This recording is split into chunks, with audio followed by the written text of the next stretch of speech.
Tá, eu vou ler a versão.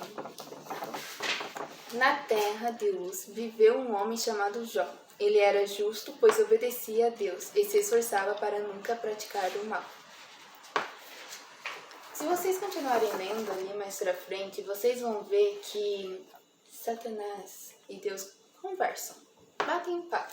É muito engraçado essa parte, porque eles conversam como se fossem amigos muito próximos, como se estivessem tomando um cafezinho, é muito fofo. Daí então, nessa conversa, Deus pega e pergunta para Satanás por onde ele tem andado, de onde ele veio. E Satanás pega e fala que ele estava perambulando pela terra e andando entre os homens. Então Deus pega e fala para Satanás se ele viu seu servo Jó, que não existe outro igual a ele, que o adora dessa forma. E Satanás pega e fala para ele que é claro que Jó o adora, que é claro que Jó serve Deus dessa forma. Jó tem tudo. Jó está cercado de bênçãos. E daí então,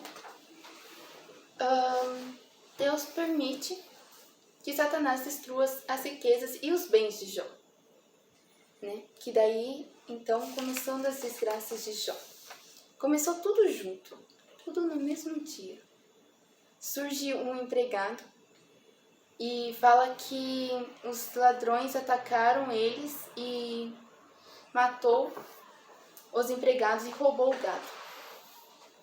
E depois, antes que ele terminasse de comentar isso, surge um outro empregado de Jó que fala que estavam tomando conta das ovelhas e de repente um fogo vindo dos céus caiu em cima deles, todos morreram, que só ele também conseguiu escapar. E depois chega um outro empregado de Jó que fala que veio 3 grupos de bandidos e atacaram os empregados que tomavam conta dos camelos, roubaram os animais e mataram todos. E daí mal esse homem tinha terminado de falar, chegou um outro e disse que seus filhos e filhas estavam festejando na casa do irmão mais velho, quando de repente surgiu uma ventania que derruba o telhado e assim todos morrem.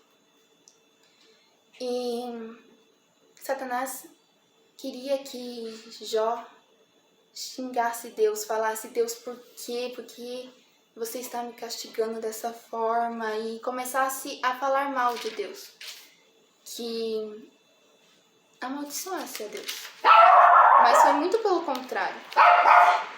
Jó se levanta e rasga suas roupas, cheia de tristeza, raspa sua cabeça como sinal de profundo sofrimento, se ajoelha e coloca o rosto junto ao chão e adora a Deus, dizendo: quando cheguei a este mundo estava nu e nada possuía. É assim que vou partir. O Senhor me deu de tudo quanto eu tinha e agora tomou de volta. Glória ao Senhor. Bendito seja Ele. Mesmo no meio de tanta desgraça, Jó não pecou nem disse que Deus era o culpado do seu sofrimento, contrariando Satanás. Depois Satanás pega e fala: é claro que ele ainda vai te adorar, ele ainda tem saúde. Então Deus permite que Jó fique doente. E daí com isso, mesmo assim, Jó continua adorando a Deus.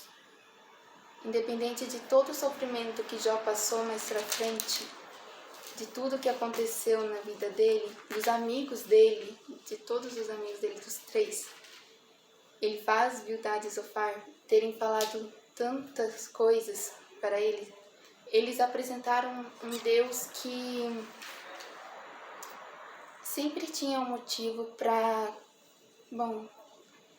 castigar. Mas Deus, Ele é Deus de amor, Ele é justo.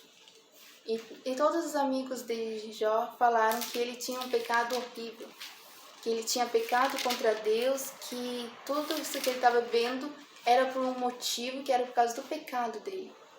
Mas eles não conheciam tanto assim Deus, não falaram do Deus que hoje conhecemos.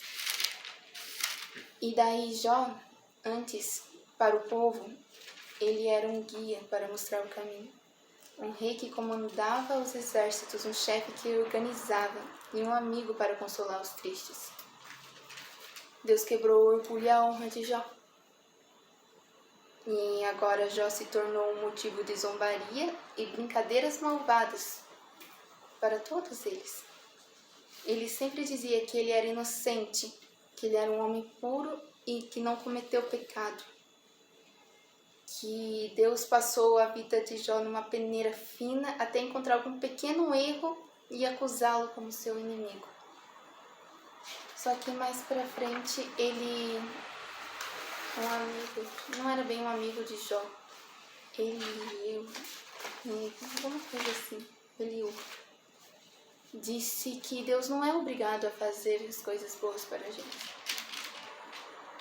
Que mesmo sendo tão grande e poderoso, Deus não despreza ninguém. Ele compreende perfeitamente a natureza humana. E depois, mais pra frente, Deus faz algumas perguntas para Jó. Perguntas porque Jó, ele se julgou. E disse que Deus estava errado em fazer isso com ele. Então, Deus perguntou se ele era capaz de fazer algumas coisas que nenhum ser humano assim é capaz de fazer.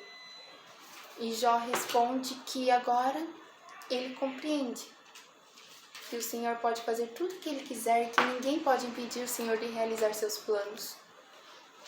E o Senhor perguntou quem foi o ignorante que tentou negar a sua sabedoria e justiça. E foi Jó. Foi Jó que foi esse ignorante que tentou negar a sabedoria e justiça de Deus. E ele falou sobre coisas que ele não entendia, coisas que ele não conhecia, porque era maravilhoso demais para ele. E daí então, Jó, antes ele só conhecia Deus de ouvir falar, agora ele o conhece de verdade.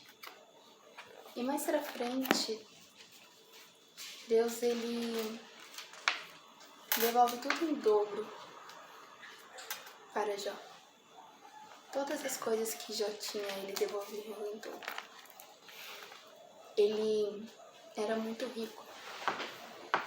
Ele tinha 7.000 ovelhas. Deus tirou e deu 14.000. Ele tinha 3.000 camelos. Deus tirou e deu 6.000. Ele tinha 500 juntas de bois e 500 de jumento. E Deus deu 1.000 de cada um. Mas Deus também tirou seus filhos, seus 10 filhos. E Deus não devolveu os filhos dele. E também não deu 20 filhos a mais, ele não duplicou os filhos. Porque quando todos eles morrerem, quando Jó chegar no céu e os seus filhos, que ele não perdeu ali na terra, vai estar a bênção completa. Porque ele vai ter o dobro de tudo que Deus tomou quando ele chegar lá no céu. Porque quando ele chegar lá, que daí ele vai receber tudo que Deus tirou. Porque não tem como dar um outro filho. Não tem como você tirar um e dar um outro. Deus, ele não é um Deus injusto. Ele é um Deus de amor. E na história de Jó podemos ver isso claramente. Porque por mais que Deus permitisse que ele passasse por essas coisas, quando ele estava ali falando com o diabo, ele pegou e falou que não era para ele tirar a vida de Jó. E Jó, ele viveu por bastante tempo depois, conheceu seus netos e bisnetos. E ele também viveu a vida que ele queria. Ele teve o final de sua história qual que ele queria. Morreu velho e feliz, depois de uma vida longa e abençoada. Era o desejo que ele tinha em seu coração. Ele queria conhecer seus netos e bisnetos e Deus realizou isso. Ele foi muito mais abençoado depois de passar por tudo aquilo. Depois de ele perder tudo isso, ele deu mais valor. Depois que ele perdeu tudo isso, ele se aproximou mais de Deus. E ele foi muito mais abençoado do que ele teria sido se ele não tivesse perdido nada.